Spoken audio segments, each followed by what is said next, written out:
hal dulu yang kita mau renungkan untuk pembicaraan ini. Dan saya minta saudara menanggapi, saya nanti minta jawaban saudara. Nomor satu, begini.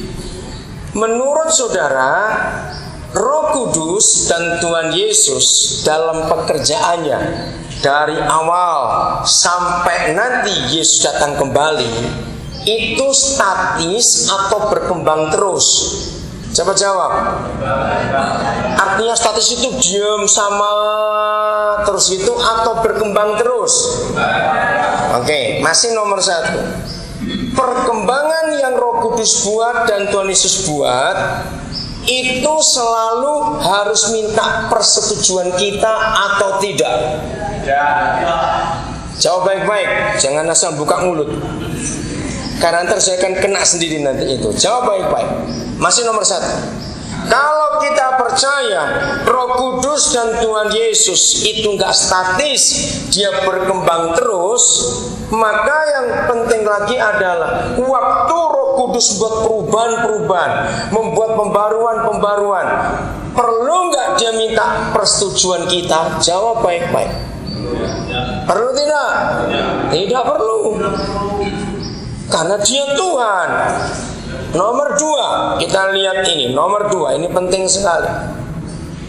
Percayakah saudara bahwa kalau kita ini murid, Yesus berkata kita adalah murid, hanya satu ciri murid, yaitu suka murid itu suka makan. Masa begitu ya?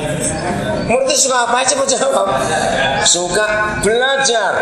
Oke, pertanyaannya, kalau kita belajar, entah di sekolah formal, entah kursus, pokoknya belajar apa saja, belajar masak, belajar jahit, belajar apa saja, kita belajar hal-hal yang baru atau hal-hal yang lama atau hal-hal yang kita sudah tahu, yang baru.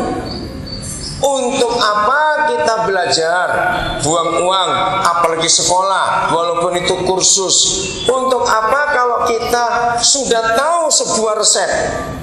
Buat kue ini, roti ini, masakan ini. Masa kita belajar yang sama lagi? Kalau saudara bisa bordir, saudara tahu tekniknya ini, masa saudara belajar yang sama? Kalau saudara orang elektro, misalnya saudara belajar sudah tahu, masa belajar lagi yang sama? Jadi kalau kita murid berarti kita belajar hal yang baru. Kalau saudara setuju dengan dua hal ini, kita melangkah.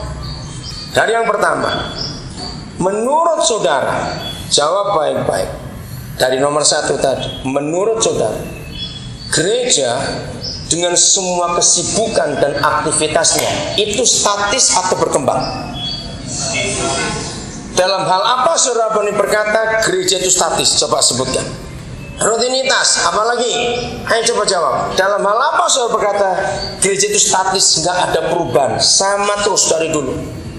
Ayo, liturginya, betul. Rutinitas liturgi apa lagi? Ini penting sekali kita kenali ini, saudara. Apa? Strukturnya tidak boleh dirubah, betul. Apalagi? Saudara percaya manajemen yang dimiliki oleh perusahaan-perusahaan tahun 60-an, tahun 70-an, masuk tahun 2000-an, struktur manajemen itu berubah, iya atau tidak? Berubah. Saudara, kita lihat sekarang, walaupun itu parah, tapi tidak bisa diapa-apakan. Ini zaman sudah berubah. Percaya enggak bahwa berapa tahun ke depan pasar-pasar tradisional akan habis? Kita nggak bisa bendung, betul nggak? Ada orang yang ngotot, kasihan mereka, jangan buka mall, jangan buka macam mana bisa. Zaman sudah berubah tuntutannya. Nah, jadi rutinitas, ya, liturgi, struktur harus berubah. Kira-kira kalau di Tulungagung ada toko yang masih pakai lemari kuno yang gajah-gajah zaman dulu, dari kayu yang tinggi. Masih ingat lemari dulu kok orang toko itu? Kira-kira lucu nggak? Kalau zaman sekarang masih ada orang pakai lemari seperti itu, coba jawab. Aneh bukan kelihatannya? Walaupun itu mahal karena kayu dulu, kok masih kayu jati. Tapi sudah bukan zamannya. Lihat, toko-toko sekarang sudah nggak bisa pakai liturgi zaman dulu. Yang jaga salah-salan, seenaknya saja. Semua ada di balik mejanya itu, pembelinya cuma di luarnya, begitu sudah bukan zamannya sekarang. Mengerti? Nah, gereja statis. Padahal Roh Kudus itu pribadi yang bergerak dan berkembang terus. Nah, kita kumpul untuk membuang konsep di otak kita tentang yang lama itu. Siapa pernah ingat, saudara, kapan terakhir kali pakai Nokia, handphone Nokia yang 3315? Masih ingat nggak itu? Itu bukan pakai anten loh, sudah di bawahnya lagi, jauh-jauh. Ayo, masih ingat? Oke. Sekarang kira-kira kalau ada yang nawarkan, aku punya 100 masih baru Grace, mau nggak? Mau nggak? Nggak mau, itu buat ganjel lawang saiki. Walaupun masih bisa dipakai, masih bisa, tapi kita nggak mau. Kenapa? Kenapa kita nggak mau pakai itu? Cepat jawaban. Ini saya itu ngajar. Saya nggak ngomong dengan botol. Ingat itu. Hanya botol yang nggak boleh jawab. Maaf, jangan tersinggung dulu ya. Harus ini. Jadi saudara, kenapa nggak mau pakai HP yang Nokia 3315? Sudah kuno, sudah Pak. Ketinggalan zaman. Walaupun hanya untuk telepon dan SMS masih bisa, tapi nggak ada yang mau. Apalagi anak-anak muda. Izin pakai barang itu. Bukan cuma nggak mau, malu mereka. Maaf saudara, gereja tidak ada perubahan dari zaman Belanda dulu sampai sekarang. Roh Kudus dibelenggu. Nah, kita murid tapi tidak pernah belajar hal yang baru. Berapa kali terjadi dalam gereja Tuhan, ketika ada hal-hal baru disampaikan, gereja menolak, bilang gak cocok, awas itu sesat nanti. Padahal hal-hal baru itu perlu dalam kehidupan kita. Roh Kudus berkembang terus. Nah, ini yang kita mau pelajari. Mari saya bacakan dulu beberapa ayat. Kita buka Yohanes 14 ayat 26. Jadi kalau hati saudara setuju dengan dua hal pertama yang kita sudah dengar, bahwa Roh Kudus itu tidak statis, Roh Kudus bergerak terus. Yang kedua, maka kita percaya kalau namanya murid harus belajar hal yang baru.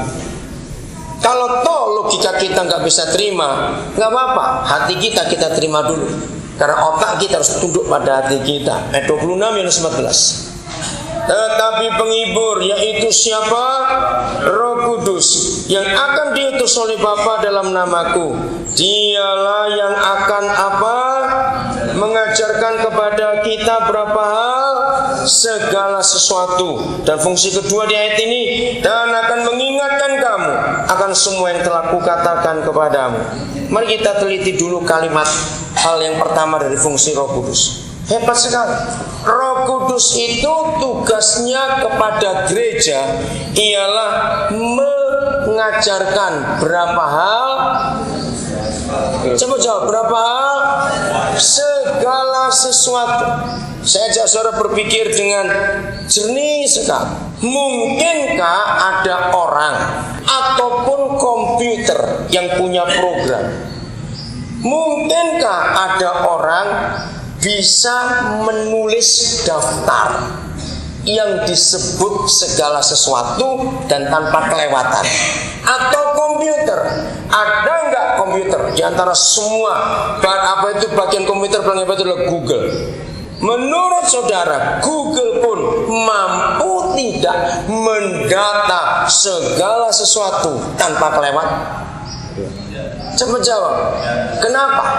Ayo jawab. Kenapa? Oke, terbatas. Bukan itu jawaban yang saya inginkan. Betul, kita terbatas, komputer terbatas, tapi ada hal yang penting. Kenapa kita tidak mampu? Mengapa komputer nggak mampu?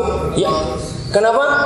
Berkembang terus ini. Misalnya begini ya, ada orang sudah